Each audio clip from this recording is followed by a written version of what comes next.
بسم اللہ الرحمن الرحیم۔ گفتگو ہم اس پر کریں گے کہ اسلامی سلطنتوں کا دور ختم ہو جانے کے بعد اور اس میں جو بھی سیاسی طاقت کا اور قانون کا آپس میں تعلق تھا اور اس میں علماء کا کیا کردار تھا، وہ ایک پورا سیٹ اپ ختم ہو جانے کے بعد جب جدید مغربی ریاست کا تصور عالم اسلام میں آیا ہے، زیادہ تر جگہوں پر استعماری طاقتوں کے ذریعے سے، لیکن ترکی وغیرہ میں براہ راست یورپ اور یورپی ممالک کے ساتھ جو سیاسی روابط تھے، معاشی روابط تھے، ثقافتی روابط تھے، ان کے ذریعے سے، اور پھر استعماری دور جو ہے وہ 1.5 صدیاں 2 صدیاں عالم اسلام میں قائم رہا، اور اس دور میں جدید ریاست کا جو اسٹرکچر ہے وہ متعارف کروایا گیا، اور ظاہر ہے اس کے نتیجے میں جو قدیم سیٹ اپ تھا قانون میں، جو علماء کو ایک انڈیپینڈنس حاصل تھی اور عدالتی نظام ان پر انحصار کر رہا تھا، وہ ختم ہوا۔ کوڈیفیکیشن کا جو فینومینا ہے وہ متعارف کروایا گیا، اور اب قانون سازی کا جدید ریاست کے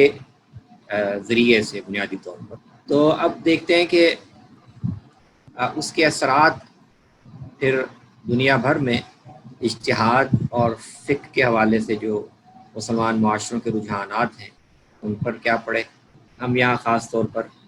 بر صغیر کی روایت کا کچھ مطالعہ کریں گے، اور پھر ایک طرح بڑے کینوس پر کہ پوری دنیا کی سطح پر جو ایک آفاقی فقہ کا تصور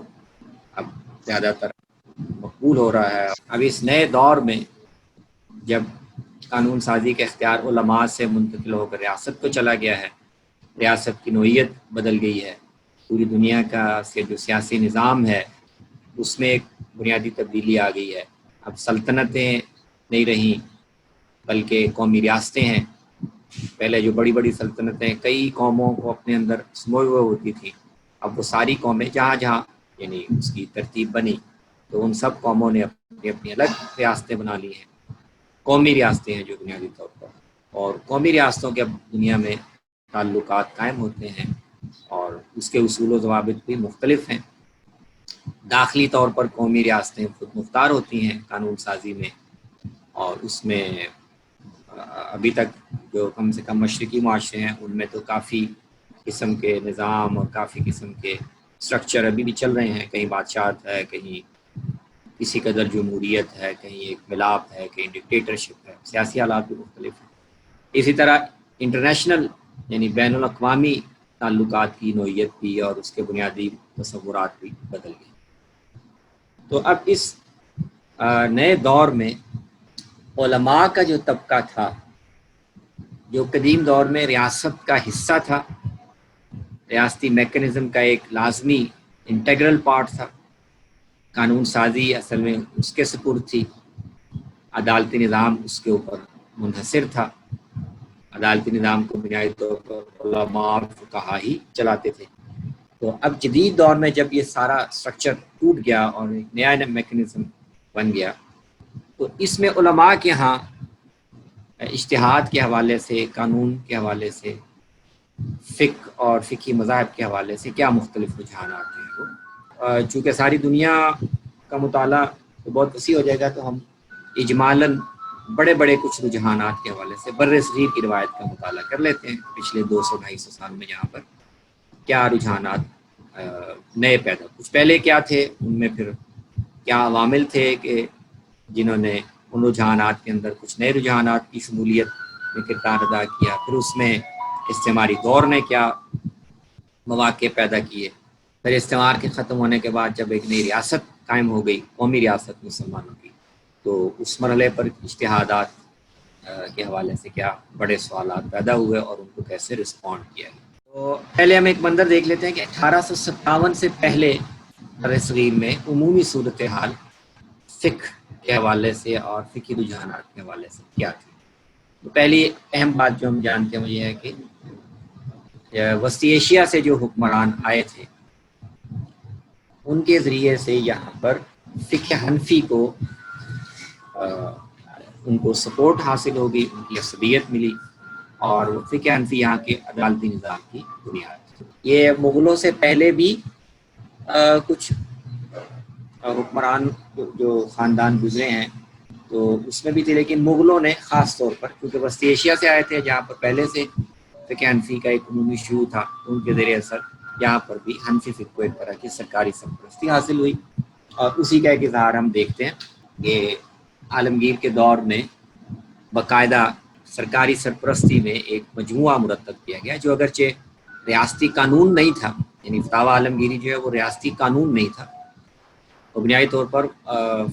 مفتیوں اور قاضیوں کی سہولت کے لیے ایک ریفرنس بک مرتب کروائی گئی تھی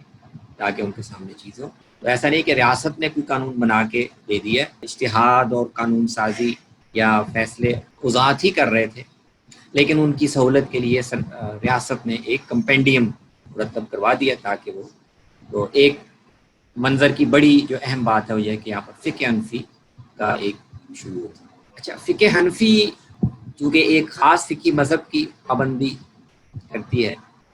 اور اس کی ابتدائی دور سے ہی ایک بحث رہی ہے محدثین کے طبقے کے ساتھ، تقلید کے حوالے سے اور رائے کے حوالے سے، اور اس حوالے سے کہ حنفی فقہ میں بہت سی چیزیں محدثین کے خیال کے مطابق حدیث کے خلاف ہیں، اور دوسری بات یہ کہ ایک بحث تو یہ چل رہی تھی، دوسری یہ کہ اس میں آہستہ آہستہ تمام فقہی مذاہب کی طرح حنفی فقہ میں بھی اپنے فقہی مذہب کی عصبیت اور اسی کے دائرے میں رہنے اور اس سے خروج نہ کرنے کے حوالے سے ایک بڑی سختی کی ایک کیفیت پیدا ہو گئی تھی۔ تو وہ اہل علم جن کا تعلق کسی نہ کسی ذریعے سے علم حدیث سے اور محدثین کی روایت سے قائم ہوا، تو وہ اس انداز سے یا اس طرز فکر سے زیادہ مطمئن نہیں تھے، اور ان کے رجحانات مختلف تھے۔ تو محدثین کے طبقے سے تعلق رکھنے والے طبقے بھی یہاں، یعنی شخصیات، طبقے کہنا مشکل ہے، مختلف شخصیات یہاں پر موجود تھی، اور وہ اپنے ذاتی رجحان کے تحت یعنی محدثین کے طریقے کے مطابق غور و فکر کرتے تھے۔ ان میں ایک بڑی اہم شخصیت شاہ ولی اللہ، وہ جب 17ویں صدی میں ان کا ظہور ہوا تو پھر ایک اس کے اثرات فقہ حنفی کی مقامی جو روایت ہے اس پر بھی پڑھنا شروع ہوا، کیونکہ بنیادی طور پر تو شاہ ولی اللہ یہیں بر صغیر کے ایک حنفی خاندان کے چراغ تھے، لیکن پھر ان کو حجاز جانے کا موقع ملا، وہاں پر جو شافی فقہ سے ان کا تعلق پیدا ہوا، علم حدیث سے ایک تعلق پیدا ہوا، تو ان کے اندر ذرا فقہی لحاظ سے حریت فکر کا رجحان پیدا ہوا، اور یہ فقہ حنفی کی ہی یا کسی بھی فقہ کی ہر معاملے میں بڑی یعنی کٹڑ پن کے ساتھ جو پابندی کا رجحان ہے، اس پر انہوں نے تنقید بھی کی اور اجتہاد کی ضرورت پر زور دیا، بہت سے معاملات میں محدثین کی رائے کو ترجیح دی اور علمی سطح پر ایک نئے رجحان کو متعارف کروایا۔ شاہ ولی اللہ کی اجتہادی مساعی کے نتیجے میں 1857 سے پہلے ہی علمی سطح پر، یعنی علماء کی سطح پر، اہل حدیث مکتب فکر کے جو بنیادیں ہیں وہ قائم ہو چکی۔ اس میں مولانا نذیر حسین دہلوی، نواب صدیق حسن خان اور اس طرح کے کچھ چند ایک دو بڑے علماء، انہوں نے باقاعدہ عدم تقلید کو اپنا موقف قرار دے کر اور تقلید کے خلاف ایک پوزیشن لے کر، یعنی ایک نیا مکتب فکر جو ہے اس کو متعارف کروایا، اور حدیث کو یعنی فقہ اور اجتہاد کی بنیاد قرار دینے کا موقف انہوں نے اختیار کیا۔ تو علمی افراد کی سطح پر، ابھی عوامی سطح پر وہ ایک باقاعدہ اسکول آف تھاٹ کی یا ایک یعنی گروہ کی شکل ابھی نہیں تھی، لیکن علمی سطح پر بعض نمایاں شخصیات ایسی پیدا ہو چکی تھی جو عدم تقلید کو اپنا موقف قرار دیا۔ ان دو کے علاوہ، یعنی اہل حدیث مکتب فکر اور فقہ حنفی کے علاوہ فقہ جعفری یہاں پر موجود تھی، کیونکہ مغلوں کے دور سے آہستہ آہستہ یہاں پر جو شیعہ مذہبی فکر ہے